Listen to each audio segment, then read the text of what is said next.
Hi hello അസ്സാം വലൈക്കും welcome back to my channel. ഇന്ന് നമ്മൾ തമിഴ്നാട് സ്റ്റൈലിലുള്ള ഒരു ബിരിയാണി ഉണ്ടാക്കുവാണ്. അതെന്താണെന്ന് ചോദിച്ചാൽ ഈ രീതിയിൽ ഇവിടെ ഉണ്ടാക്കി കൊടുത്താൽ ഇവിടെ ഉള്ളവർ കഴിക്കുകയുള്ളൂ. അപ്പോൾ നമുക്ക് ഒരുപാട് പേർക്കൊന്നും ഉണ്ടാക്കി കൊടുക്കാനില്ല, നമ്മളെക്കൊണ്ട് പറ്റുന്ന കുറച്ച് പേർക്ക് ആഹാരം ഉണ്ടാക്കി കൊടുക്കാമെന്ന് ഓർത്ത്. ഈ സമയമാകുമ്പം സ്കൂളിൻ്റെ ഒക്കെ സമയമായതുകൊണ്ട് ആഹാരം പുറത്തുനിന്ന് കിട്ടാൻ അവർക്ക് സാധ്യത കുറവാണ്. അപ്പോൾ നമ്മൾ അതുതന്നെയല്ല, കേരളത്തിലെ രീതിയിൽ നമ്മുടെ നാട്ടിൻ്റെ രീതിയിൽ ഇവിടെ ബിരിയാണി ഉണ്ടാക്കി കൊടുത്താൽ അവരതിൻ്റെ ഇറച്ചി പീസൊക്കെയോ ഇല്ലെങ്കിൽ ആ ചോറ് കുറച്ചൊന്ന് കഴിക്കും. ബാക്കി ഈ എസൻസിൻ്റെയും പൈനാപ്പിളിൻ്റെയൊക്കെ മണം ഉണ്ടെന്നുണ്ടെങ്കിൽ അവരതെടുത്ത് കളയും. അവർക്കത് ഇഷ്ടമില്ല. അപ്പോൾ അവർക്ക് ഇഷ്ടപ്പെടുന്ന രീതിയിൽ നമ്മൾ ഉണ്ടാക്കി കൊടുക്കുകയാണെന്നുള്ള 10 പേർക്ക് കൊടുക്കാൻ പറ്റിയിട്ടുണ്ടെങ്കിലും അവർ കഴിക്കുന്നതാണെന്ന് നമുക്കൊരു സന്തോഷമല്ലേ. അപ്പോൾ അതുകൊണ്ടാണ് ഞങ്ങൾ ഈ രീതിയിൽ വെക്കുന്നത്. അപ്പം നമ്മൾ നെയ്യും വെളിച്ചെണ്ണയെല്ലാം ഒഴിച്ചിട്ടുണ്ടായിരുന്നു. നെയ്യും വെളിച്ചെണ്ണയും നല്ലോണം ചൂടായ പുറകെ നമ്മൾ പട്ട ഗ്രാമ്പുമാണ് ഇട്ട് കൊടുക്കേണ്ടത്. ഞാനത് ഇടാൻ മറന്നുപോയി. അതിനുശേഷം സബോള ഇട്ട് കൊടുത്തു. സബോള ഇട്ട് നല്ലോണം ഗോൾഡ് കളറായി വന്നപ്പോഴത്തേനും ഇഞ്ചിയും വെളുത്തുള്ളിയൊക്കെ ചതച്ച് വെച്ചിട്ടുണ്ടായിരുന്നു, അത് ഇതിലേക്ക് ഇട്ട് കൊടുത്തു. പട്ട ഗ്രാമ്പും ഏലക്ക പിന്നീടാണ് ഇടുന്നത്, തക്കാളിയുടെ ഒക്കെ കൂടെ. ഈ സബോള വഴണ്ട് വന്നപ്പം നമ്മൾ പട്ടയും ഗ്രാമ്പും എല്ലാം ഇട്ട് പച്ചമുളകും എല്ലാം ഇതിൻ്റെ കൂടെ ഇട്ട് കൊടുത്തു. പിന്നെ ഇതിൻ്റെ ഇവിടെ മെയിനായിട്ടുള്ള കാര്യം മല്ലിയിലയും പുതിനയിലയുമാണ്. അത് ആവശ്യത്തിന് ചേർത്ത് കൊടുക്കുന്നത്. എത്രയും ചേർത്ത് കൊടുക്കുന്നു അത്രയും ടേസ്റ്റാണ് ആ ചോറിന്. അപ്പോൾ അത് നമ്മൾ നല്ലവണ്ണം ചേർത്ത് കൊടുത്തിട്ടുണ്ട്. ഇനി ഇതെല്ലാം കൂടെ ഗോൾഡ് കളർ ആകുന്നവരെയും അവിടെ നല്ലവണ്ണം നമ്മളൊന്ന് വഴറ്റി കൊടുക്കണം. വഴറ്റി കൊടുത്തതിന് ശേഷം നമുക്കിതിലേക്ക് കളറിന് വേണ്ടി ശകലം മുളക് പൊടി ചേർത്ത് കൊടുക്കാം. ഒരുപാട് മുളക് പൊടി ചേർക്കണ്ട, ആ കളറൊന്ന് മാറാൻ വേണ്ടി. എന്നിട്ട് ഈ മുളക് പൊടിയും ചേർത്ത് കൊടുക്കാം. പിന്നെ പൊടിച്ച ഗരം മസാലപ്പൊടി നമ്മളിതിലേക്ക് ആഡ് ചെയ്യണം.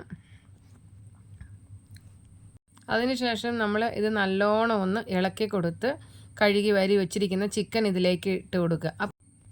അത് നല്ലോണം ആ നെയ്യിലും വെളിച്ചെണ്ണയിലൊക്കെ ഒന്ന് കിടന്ന് ആ മസാല നമ്മൾ ഇച്ചിരി കളറിന് വേണ്ടി മുളക് പൊടി ശകലം ഇട്ടിട്ടുണ്ടായിരുന്നു.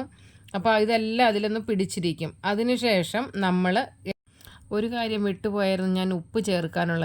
വഴറ്റിയെടുക്കുന്നതിന് ഏറ്റവും പ്രധാന ഘടകം ഉപ്പ് ചേർത്തില്ലായിരുന്നു. ഇപ്പോഴാണ് ഉപ്പിൻ്റെ കാര്യം ഓർത്ത്. ഉപ്പില്ലായിരുന്നെങ്കിൽ പിന്നെ ബിരിയാണി കുളവായേനെ. പിന്നെ ആവശ്യത്തിനുള്ള ഉപ്പും ഇതിലേക്ക് ചേർത്ത് വീണ്ടും നല്ലവണ്ണം ഒന്ന് ഇളക്കി മറിച്ചിട്ട് കൊടുത്തു. പിന്നെ ഇപ്പം ഇട്ടേക്കുന്നത് നമ്മൾ ഗരം മസാലപ്പൊടിയാണ്. പട്ട ഗ്രാമ്പൂ അതെല്ലാം നമ്മൾ പൊടിച്ചുകൊണ്ട് വന്നത് തന്നെയാണ്. ആദ്യം അതിട്ടെന്ന് പറഞ്ഞാലും ഗരം മസാലപ്പൊടി തനിയെ ഇടണം. അപ്പം അതും ഇതിലേക്ക് ഇട്ടിട്ടുണ്ട്. ഇനിയിപ്പം നല്ലോണം ഒന്ന് വെന്ത് വരുന്ന സമയം കൊണ്ട് നമ്മൾ അളന്ന് വെച്ചിരിക്കുന്ന വെള്ളം ഇതിലേക്ക് ഒഴിച്ചു കൊടുത്തു. ജീരകശമ്പ അരിയാണ് നമ്മൾ കഴുകി വാരി വെച്ചിരിക്കുന്നത്. ഈ വെള്ളം വെട്ടിത്തിളച്ചതിന് ശേഷം നമുക്ക് അരിയും ഇതിലേക്ക് ഇട്ട് കൊടുക്കാം. അതുവരെ നമുക്ക് വെയിറ്റ് ചെയ്യാം. തീ നല്ലോണം കത്തുന്നുണ്ട്. ചിക്കൻ ഇട്ടതിന് ശേഷം വെള്ളം നല്ലോണം വെട്ടിത്തിളച്ചിട്ടുണ്ട്. ഇനി നമുക്ക് കഴുകി വാരി വെച്ചിരിക്കുന്ന അരി ഇതിലേക്ക് ഇട്ട് കൊടുക്കാം. ഇവിടുത്തെ ബിരിയാണി കാര്യം എളുപ്പമാണ് കേട്ടോ. നമുക്കാണെന്നുണ്ടെങ്കിൽ ദം ബിരിയാണി ആണെങ്കിലും എന്താണെന്നുണ്ടെങ്കിലും നമുക്ക് വറുത്ത് കോരിയേ നമ്മൾ ചിക്കൻ ബിരിയാണി കറി വെക്കുകയുള്ളൂ. പക്ഷേ ഇവിടെ വെളുത്തിരിക്കും എന്ത് വെച്ചാലും. പിന്നെ നമ്മൾ ശകലം മുളക് പൊടി കുറച്ച് കൂടുതലിട്ട എരിവാണെന്നും പറഞ്ഞ് അവരതിനും കംപ്ലൈൻറ്റ് പറയും. അതുകൊണ്ട് നമ്മൾ ചെറിയൊരു കളറിന് വേണ്ടിയേ മുളക് പൊടി ഇട്ട് കൊടുത്തിട്ടുള്ളായിരുന്നു. വെള്ളം അരി കഴുകി നമ്മൾ ഇട്ടു. പിന്നെ തീ ഒന്ന് തിളച്ച് വരുമ്പം വെള്ളവും ചോറും സമമായി വന്നു കഴിയുമ്പോൾ ആ തീ അങ്ങ് വലിക്കും. അങ്ങനെ ആ ഇരുന്ന ചൂടിൽ തന്നെ ബിരിയാണി അവിടെ റെഡിയാകും. അപ്പം ഇവിടുത്തെ കാര്യം, ഇവിടുത്തെ രീതിയിൽ ബിരിയാണി വെക്കുവാണെങ്കിൽ വളരെ ഈസിയുമാണ്. ഇവിടെ ഉള്ളവർക്ക് അത് ഇഷ്ടവുമാണ്. അപ്പം നമ്മൾ എന്ന് വന്നാലും ഇവിടെ വന്ന് ആഹാരം വെച്ച് കൊടുക്കുമ്പം ഇവിടുത്തെ രീതിയിലേ വെക്കുകയുള്ളൂ. പിന്നെ നമുക്ക് വേണ്ടി വെക്കുമ്പം മാത്രമേ ഉള്ളൂ നമ്മൾ നമ്മുടെ സ്റ്റൈലിൽ വെക്കുകയുള്ളൂ. അപ്പോൾ ഇത്രയേ ഉള്ളൂ ഈ തമിഴ്നാട് ബിരിയാണി. ഇനി ഇത് ചെറിയൊരു പരിപാടിയുണ്ട്. ഇനി ഇത് പാക്ക് ചെയ്ത് അതാത് കൈകളിലേക്ക് അത് എത്തിച്ചു കൊടുക്കണം.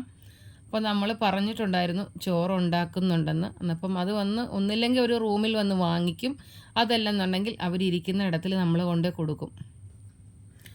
അപ്പോൾ ഇത്രയേ ഉള്ളൂ ഈ വീഡിയോ. നിങ്ങൾക്ക് ഈ വീഡിയോ ഇഷ്ടപ്പെട്ടെങ്കിൽ ലൈക്ക് ചെയ്യാനും ഷെയർ ചെയ്യാനും സബ്സ്ക്രൈബ് ചെയ്യാനും മറക്കല്ലേ. ബൈ. അസ്സലാമു അലൈക്കും.